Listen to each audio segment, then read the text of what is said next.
Sinong mati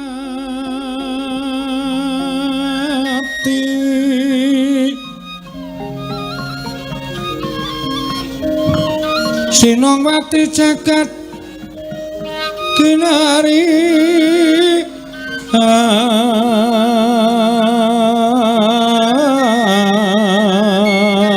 among mbak lumembak ombak ing samudra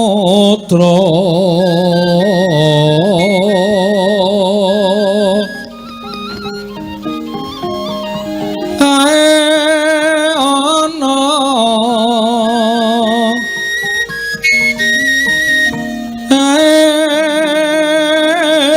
ana bale lumut ambrek kanggeng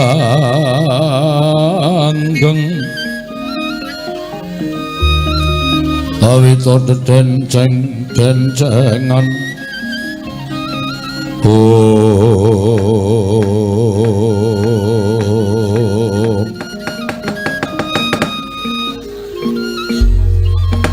Paman Arya wonten dawuh nggih dereng ngantos paripurna anggen kula nampi sabdanipun Bapak Durna paman kula sejenar liwah Kakang Prabu Karna ing Awangga menika mboten pangling kadidene sowanipun anak kula ing Randu Kumbala pun Antasena kula piyambak ugi gumun nggih menapa sababipun dene wayah kula pun Raden Antasena sowan wonten negari Ngastina janur gunung Kadingaren tumunten katimbal menapa wigatosipun nggih paman kula sejenar katuran lenggah ingkang langkung prayogi kula non ngestaken dawuh anak Hanung Hanindita bocah mursid isa mikul dur mendem jero karo wong tuwa aja mung kandhek ana ing pangucap nang kababaro dadi pakarti Antasena padha raja sak praptamu nggih cah bagus berkah pangestune Pakde Duryudana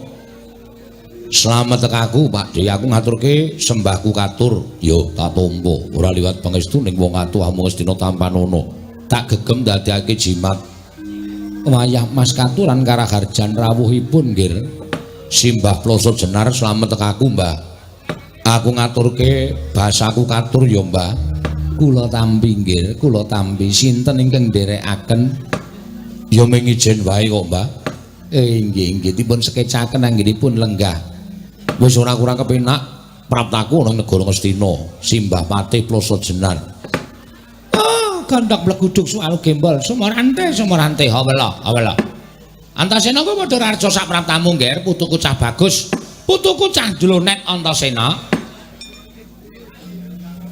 Eyang Durna aku Eyang Musukalima selamat tekaku Mbah ora nemulan suwi japa aku ngaturke sembahku ngersane Eyang Durna tak tampa gawe gedhening atiku ora liwat pangestu ning wong tuwa Tampanana ya Antasena tak gegem dadekake jimat karo sapa kowe ngger cah bagus dina iki mung ijen wae kok Mbah aku oh ya wis syukur mbok menawa perlu ngersane anak Prabu Duryudana gage matur marang ngersane anak Prabu Duryudana ya ngger mengko aku tak matur ngersane Siwa Ngastina Antasena padha raja sak praptamu nggih anakku bocah bagus Siwa Ngawangga slamet tekaku Pakde aku ngaturke bekti katur ngersaning Pakde Ngawangga tak tampa gawe gedhening atiku pangestuku Tampanana tak gegem dadekake jimat Antasena Pakde Ngastina dawuh ana wigati apa dene sira sowan mongko tanpa tinimbalan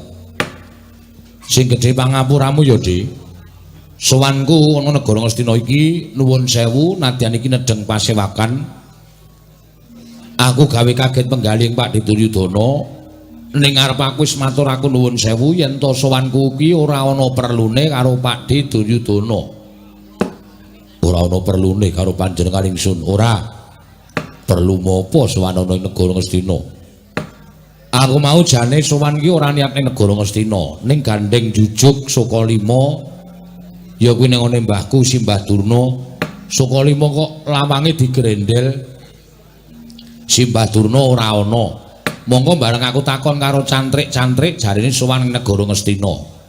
Mula terus aku jujul ning negara Ngastina. Jujuk Datulaya.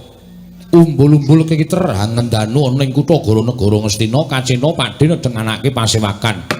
Tanpa taliwara aku terus munggah Datulaya. Mula sing gedhe pangapuramu ya, Di. Kula dadi ngopo Cah Bagus? Isih gedhe palimar maningsun tumrap jeneng sira. Matur sembah nuwun. Dadi sowanku iki arep ketemu karo Eyang Durna. Wigatine apa Antasena? Ana wigati sing bakal tak aturake marang Eyang Durna, Bawa Durna. Wonten dawuh, Nger. Antasena sowan mboten betah kalian kula. Lho. Betah kalian sinten? Betah kalian Bawa Durna. Lho, kalih kula? Inggih, kasinggihan mekaten. Oh, Antasena? Piye, Mbah? Apa panjenengan kepara nyata? Sowanmu nang negara Ngastina kuwi ora butuh marang panjenengane anak Prabu Duryudana. Ning ana wigati karo Eyangmu Sukalima. Heeh. Ana apa, Nger? Mula aku ki mau njujuk ana ing Sukalima kok ora ana suwung simbah nang kene. Panjenengan aku wis isuk mau aku sowan ning negara Ngastina. Oh, sing ning ngarep ming Mbah Putri. Do ditunggangi cah cilik-cilik. Ya wis men karang mbahmu kae sok metu dhewe. Tanpa nganggo taliwara mesti tanpa taren karo aku mesti klithah-klithih ning ngarepan ya wis ben. Ning ora mangani tandurane sapa-sapa Antasena. Ora. Ya isih tertib. Syukur. Sabanjure apa Antasena? Aku sowan Pak Simbah Durna ki nampa dawuh ngendikane bapak. Oh. Bapakmu Werkudara? Heeh. Ditimbali ana ing kasatriyan Jodipati bapak dawuh karo aku. Antasena, kowe ngerti kana negara Ngamarta, kawulane ke Taman Pegebluk, akeh wong esuk lara sore tekaning pati, sore lara esuk ketiwasan. Tetekulan ora iso tukul, sandang pangan sarwa larang, mula ora aneh nek Ngamarta akeh korban.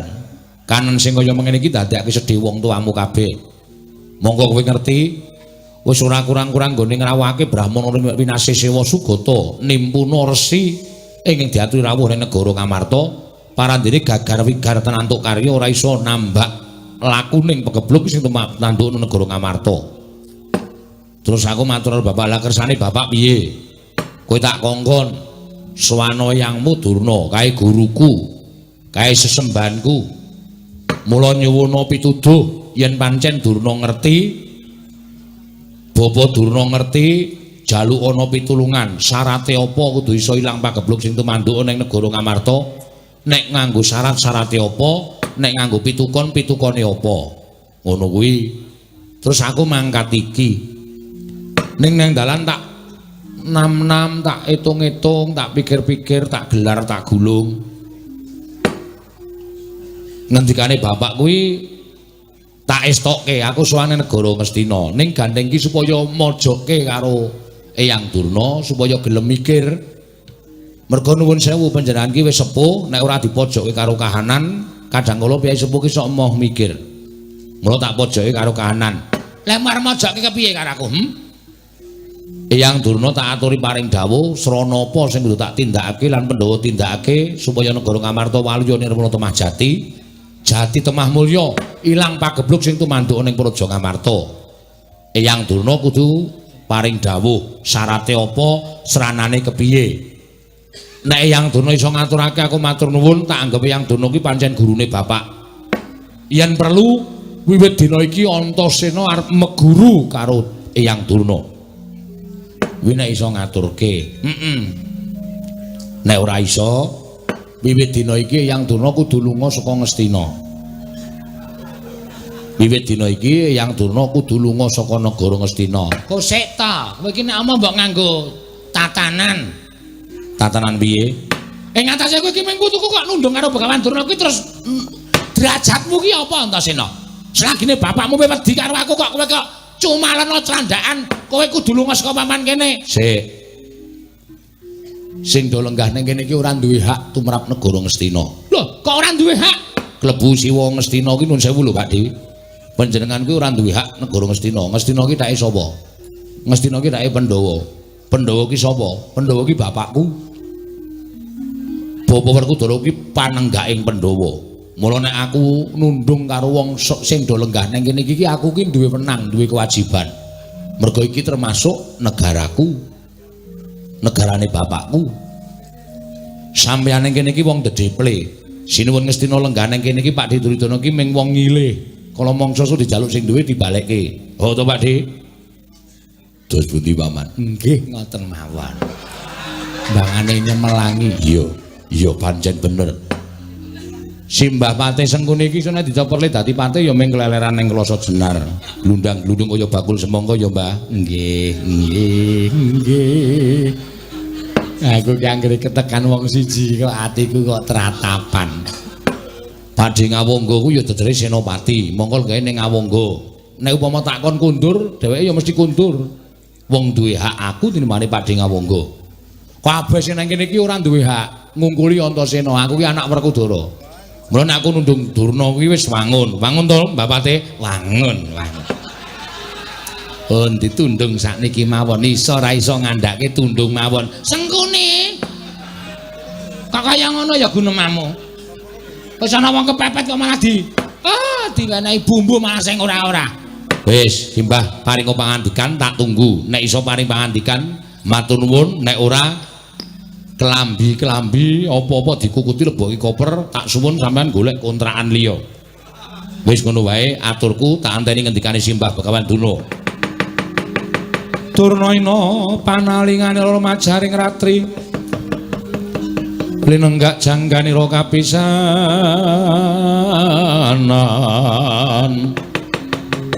Aneng perang Bratayuda.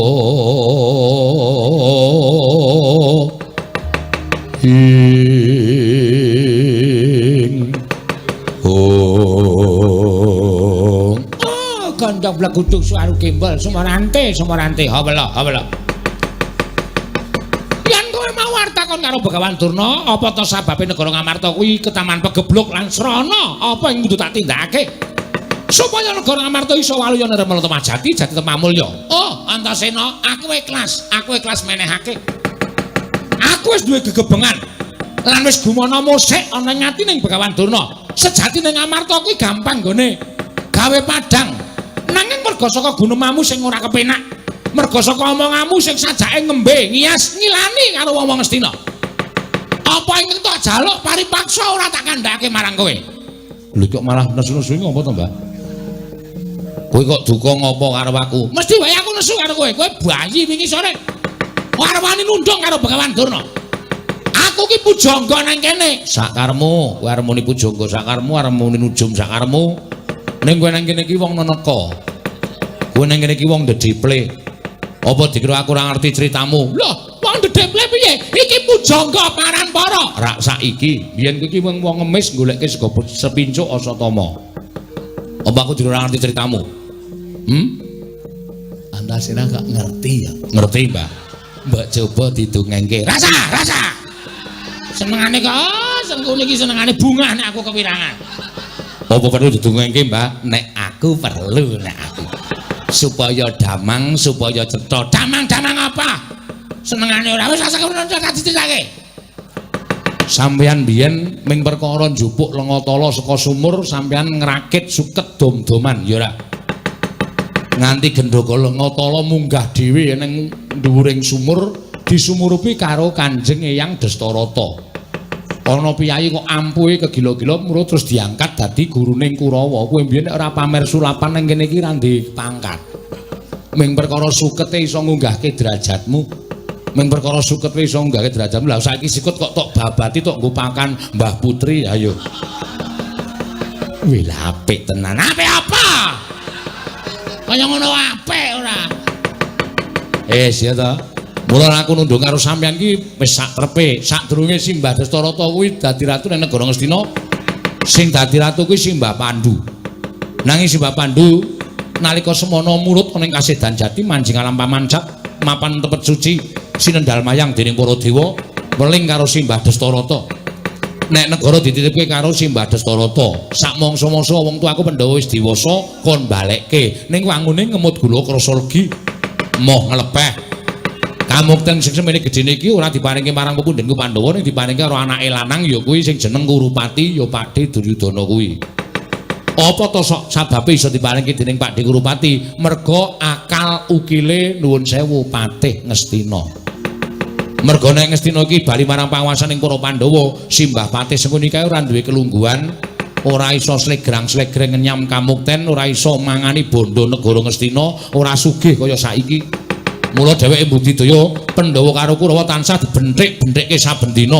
Aja nganti rukun, aja nganti campur, kuwi kabeh merga politike Simbah Patih Sengkuni. Apa ora kowe? Gentenan. Ora apa-apa kok nek aku. Kula wis biasa kok dunekke kaya ngoten. Mula saiki sing lenggah dampar Sinten Prabu Duryudana, Siwa Ngastina kuwi minangka ratu wakil arep kudrating jagat wis dipadha ngerti sesuk bali ning negara Ngastina kuwi nganggo perang gedhe ya kuwi Bratayuda Jaya Pinangun. Ning saora-orane tata lair sing lenggah Siwa Duryudana batin aku melu nduweni negara Ngastina. Nek sampean ora iso ngandhake piye carane Ngamarta iso waluya Nirmala Temahjati, Simbah Durna kudu lunga saka papan kene. Antasena. Piye? Lah kok dadi kemanen kowe nunduk aku? Karung-karungake kok saya kemanen. Saya ngiyas karo wong Ngastina, saya ngilani karo wong Ngastina. Aku ora bakal menehke apa to ingkang dadi syarat-syaratane yen Pandhawa bisa waluya Nirmala Temahjati, Ngamarta bisa padhang meneh. Ora bakal tak kandhakake.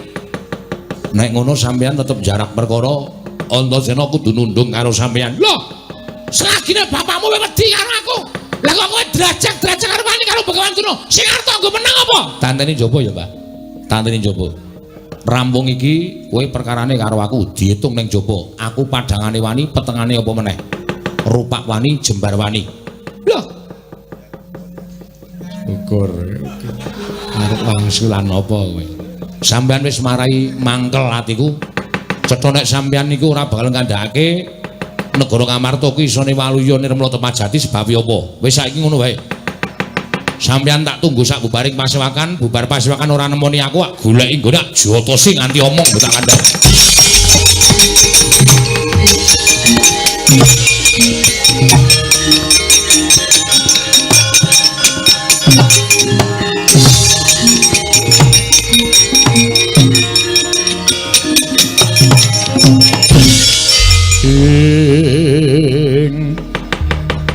Sring Astina Maha Prabu Duryudana alon ngandika dhuharine ingsun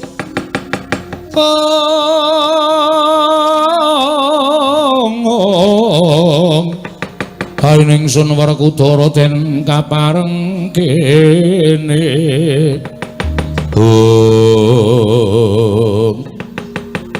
senengane kok wong kok jarak perkara. Nek sampeyan wau ora ngerti malah bloko Antasena, aku ora ngerti syarate apa. Ning nggih pun dadi watake Kakang Durna jane ora dong ning keminter golek pendhok supaya ketok niku watak sampeyan. Niki rak malah ngrekasake sampeyan to sampeyan dunekke Antasena. Bubar pasewakan Eyang Durna ora nemoni aku, perkarane karo aku golek tak jotosi nganti omong syarate apa marine negara Ngamarta. Pripun? Dik, nun. Kurawa ketapke. Kurawa niki nggone sapa? Kok kon ketapke? Kagungane anak Prabu Duryudana. Sing menang dawuh menika anak Prabu Duryudana. Sampeyan ora menang dawuh. Nggih kula nyuwun senjata 7 nggih. Supados samangke saged wilujeng kula menika mboten dipun oyak-oyak dhateng Antasena. Apa rumangsa sampeyan diajang-ajangi Kurawa niku wis menang, wis tentrem, dereng. Kurawa niku mboten nonton sing iso menang karo Antasena. Kurawa 100 ngruyuk jotosi kabeh, nglecak kabeh. Antasena goleki sampeyan. Kecekel Antasena nggawa glugu tuthuke cengel sampeyan. Pun mang bayangke wong kok gawe masalah, wong kok gawe perkara. Anak Prabu Karna monggo kula nyuwun tulung, Ger. Nuwun sewu, Bapak. Antasena menika anak kula. Kula menika kadangipun sepuh para Pandhawa, menawi kula ngantos mentala dhateng Antasena lajeng kados pundi pocapanipun cobi? Doh nyana terak nyana sami mestani ento Karna menika setunggiling senopati ingkang boten saged nyawang dhateng mangsa kula. Mengsah kula menika mboten baen-baen, mboten selamakipun titah, mboten selamakipun menungso ingkang kedah sak bobot, sak traju kalian kekiatan kula. Menawi montosena menika menapa? Aduh. Nuwun sewu nggih. Bobotuna kados pundi? Kula diandhawaken dhateng para Sata Kurawa, ngeroyok dhateng Antasena. Kurawa kalah. Kurawa perang kali Antasena, kula tuku tiket pesawat. Ajeng teng pundi? Lunga saka negara Ngastina. Numpak kalap terbang. Kapal kok kalap. Nggih. Oh, wis malah ngrekoso urip kula. Bawahan Wonten dawuh. Kurawa dipun budhalaken. Nggih ngestaken dawuh nggih. Nyuwun pamit madal pasilan. Samangke babar pisan pasiwakan kula bibaraken. Sampun boten wonten ginanipun ngrembak perkawis ngamarta ing Ketaman Pegebluk. Malah wonten mawon lelampahan kados dipun damel dening panguwasaning para dewa sami ngerti bungah yen Duryudana menika mboten utawi Duryudana nggadahi raos remen menika sajahi dewane padha ora sarujuk Sampun kados mekaten nggih. Sedaya menika sampun dados pepestening Iwang Mahanasa. sampeyan netapaken para wadya-kala Nggih. Antasena dipun pejahi Menapa mboten mrangung prayogi dipun rangket rumiyin? pejahi rasa perlu dirangket pateni. Oh inggih ngestaken dawuh. Pateni Dik Pate. Nggih, nggih. Antasena goleki pokoke langsung dipateni Antasena dibondo-bondo barang. Langsung pateni. Nggih. Nek lengane isih disuntak. Senengane kok ora. Nggih ngestaken dawuh. Kakang Prabu Karna. Nuwun pangapunten Yayi menawi kadhawuhan supados. Kula menika mula sira dhateng Antasena kula mboten kemawon. Sakmangke kula kepareng wangsul dhateng negari Ngawangga. Trima mboten sumurup dhateng lelampahan menika. Kula semanggaken Kartomarmo wonten timbalan.